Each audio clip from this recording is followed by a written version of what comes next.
So this is the story.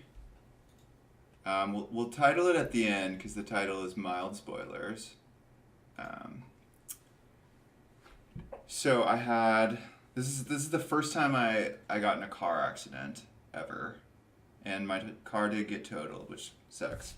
Anyway, so I was visiting my then girlfriend in Wausau, Wisconsin, and my uncle lives there as well. So I was staying with him. I was driving home late at night, and a little bit of a backstory. I grew up in a super tiny town with literally no stoplights.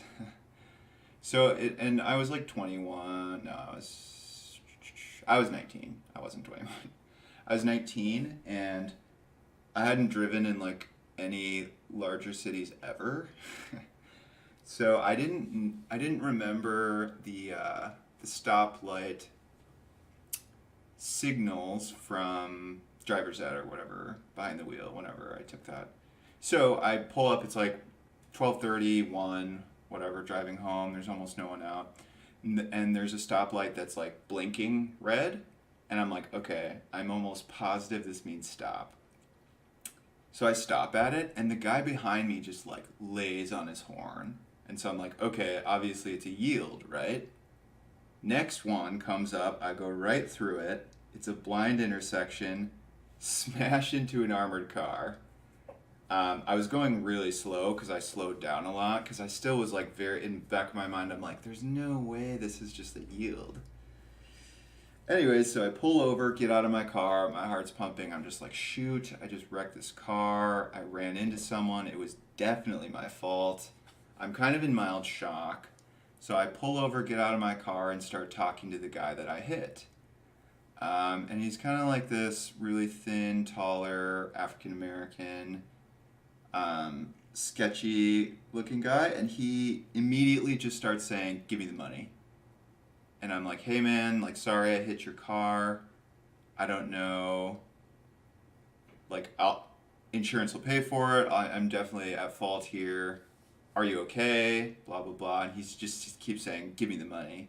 Give me the money. I'm like, I'm still not really processing. I'm like, I don't have any money with me.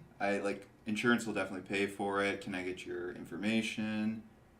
And he just keeps saying, he's like, go get the money right now and come back and give it to me. And I'm like, what?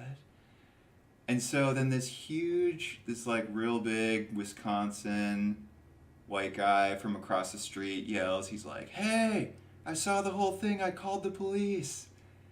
And so the guy I'm talking to starts like running away.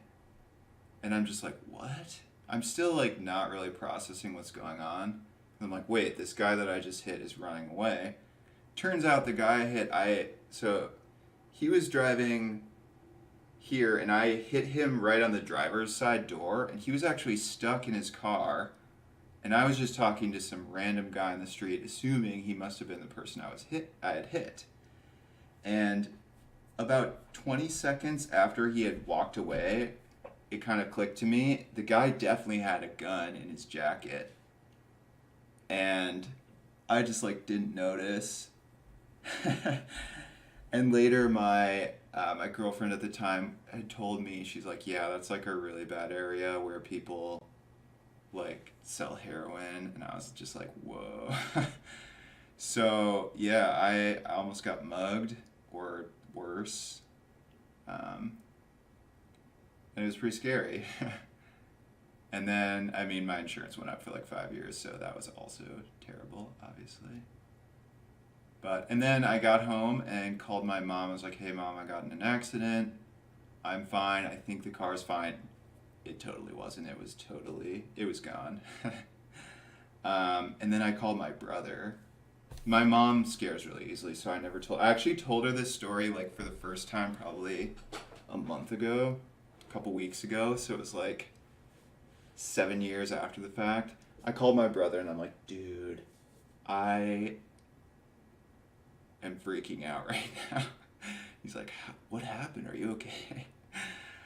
So I told him, and then I'm like, you can never tell mom. But I did tell her recently, and she was like, you're lucky. And I was just like, yeah, I'm very lucky. So yeah, that is the almost mugged story.